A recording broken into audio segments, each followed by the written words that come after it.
関節炎とか関節症と聞いてもあまりピンとこないという飼い主さんは多いかもしれないんですけれども、実は皆さんの愛犬がもうすでに関節炎を抱えている可能性は非常に高いです。8歳以上の犬の8割に関節炎があるというデータがありますが、さらに詳しく言うと4歳以下の犬ですでに 38% の犬が関節炎を抱えていると言われています。この動画ではその関節炎かもしれないサインを20項目紹介しますので、皆さんのうちのワンちゃんは大丈夫かどうか確認してみてください。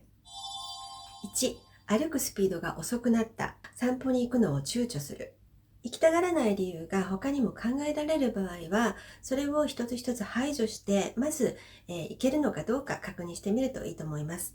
環境を変えても行きたがらないことに変わりがないのであれば、何らかの痛みや不都合があると考えていいかもしれません。2、段差を上り下りしたがらない。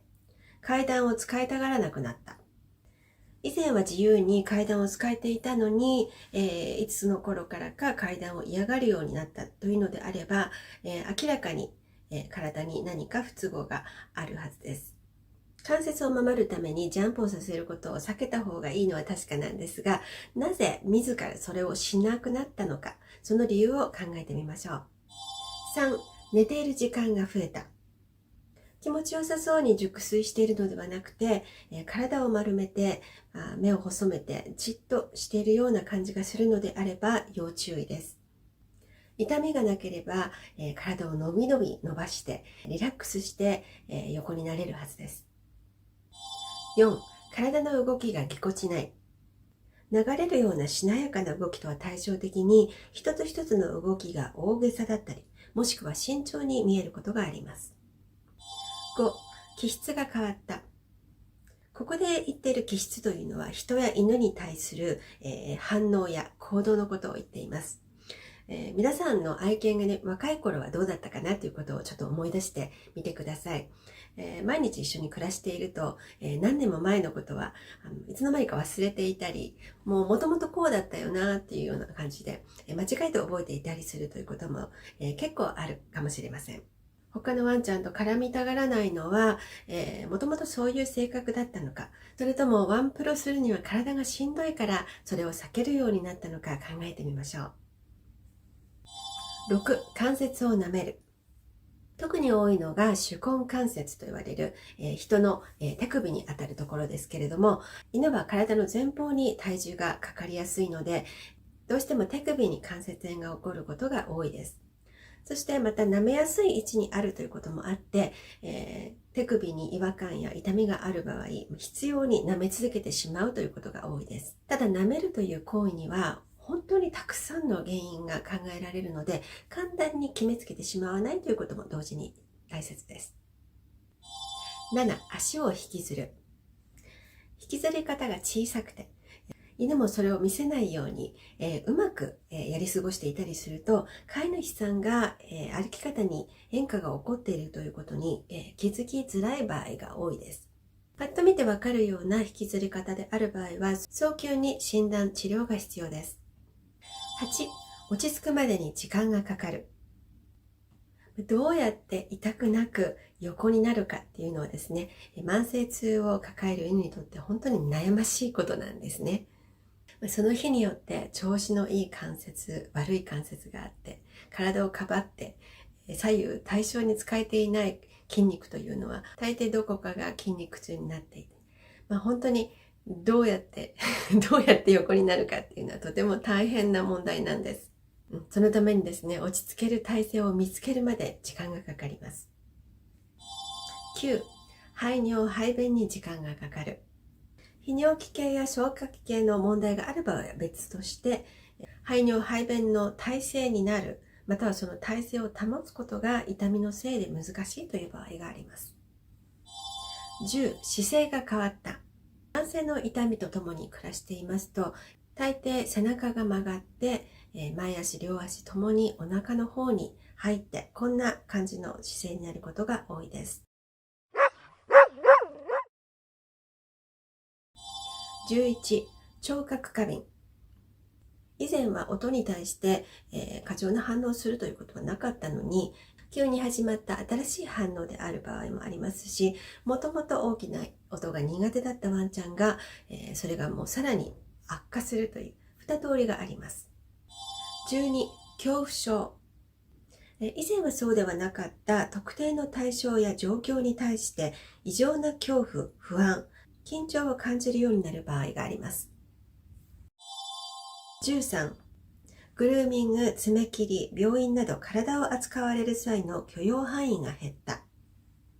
痛いところがない時には我慢できることも、痛みがある場合には我慢できない。これは人も同じですよね。もともと苦手なんですっていうふうに決めつけないで、もしかしたら内的な病気があるのか、体のどこが痛いのかっていうことを観察する習慣をつけて気づいてあげられるといいと思います。また痛みがあるないにかかわらずですね、何か苦手なことをするときに、できるだけ犬にとってストレスがない方法を少しずつ工夫してあげられると一番いいかなと思います。14、左右対称でない動き。横座りをしたり、横になるときに伏せの体勢にならずにパタンと倒れてしまう場合もあります。または伏せることはできるけれども、どちらかの後ろ足を曲げずに、伸ばしたままなんとか伏せるという場合もあります。それぞれのワンちゃんがですね、なんとか痛くないように、編み出している動きですので、それに早く飼い主さんが気づいてあげられると、できることの選択肢は、広がります。皆さんの愛犬の姿勢や歩き方をですね、事前に動画や写真でシェアしていただいて、今できるケアを提案する保養観察コンサルテーションというサービスを行っています。ご興味ある方は概要欄にリンクがありますので見てみてください。15、落ち着かない。ちょっとした音とか家族の気配や些細なことで食べるのをやめてしまったり、散歩中に突然歩かなくなったり、遊びに誘ってもすぐに興味を失ってしまったり、犬によってその落ち着かない感じの表し方は様々です。また皆さんにしかわからないその犬の、普段とは違う様子というのも、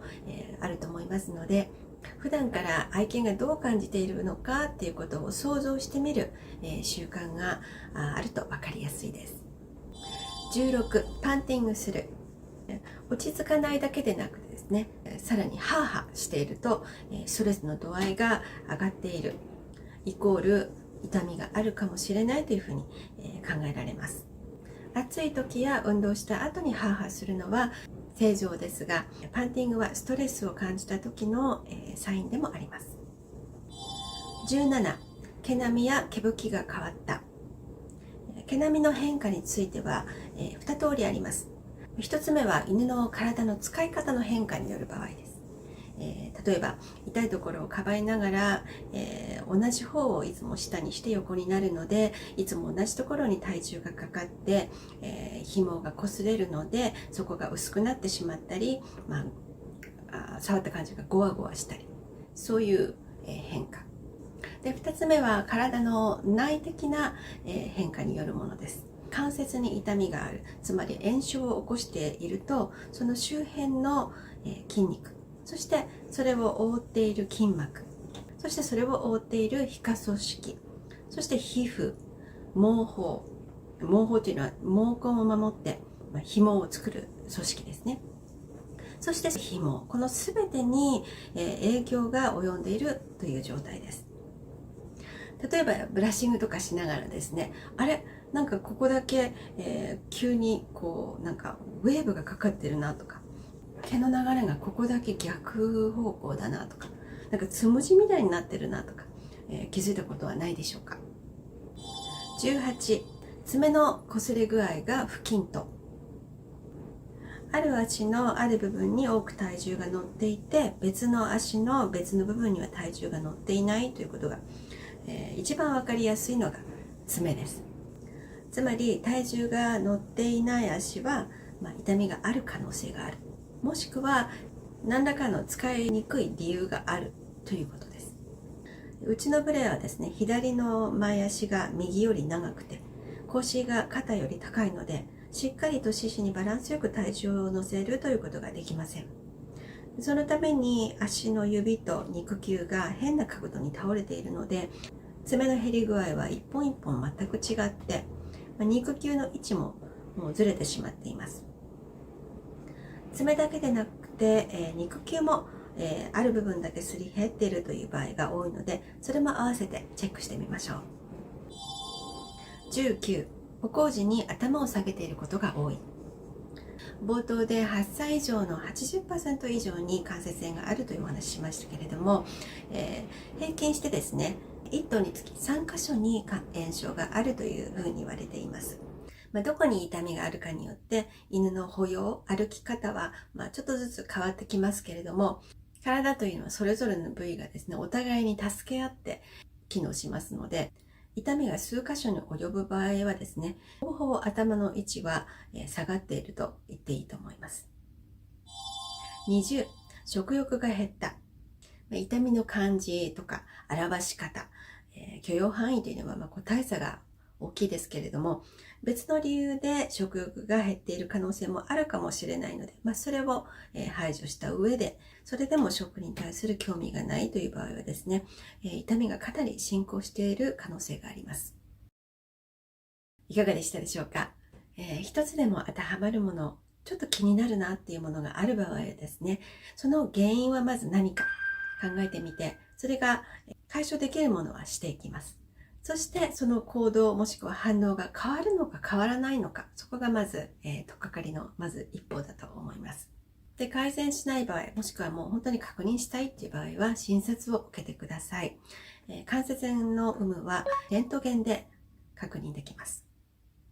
全くどこが痛いのか見当がついていないと全身撮影になりますけれども、飼い主さんが普段の観察から、だいたいここがなんかおかしいんだと思うというふうに見当がつくようであれば、そこを、取ってくださいというふうにリクエストすることもできます。で、関節炎であるということがね、確認できれば、その獣医師の指示に従うか、もしくは、飼い主さんが納得のいく緩和ケアを選択するということができます。で、一番大切なのは、犬がその痛そうな様子を見せる、見せないにかかわらず、飼い主がそれに早く気づいてあげられるということです。悪化してからではですね、使えていない筋肉はすでに衰えてしまっている。で、痛い関節には力が入らない。体重を乗せられない。それが立ち上がれないという状況に悪化していきます。で、そうなる前に皆さんが気づいて痛みの緩和ケアを始めてあげられると、そのワンちゃんの老後の生活の質がぐんと上がります。この動画が良かったらグッドボタンで押していただけると励みになります。今すぐ一つでも始められるところから始めていきたいという方はですね、次にこちらの動画を見てみてください。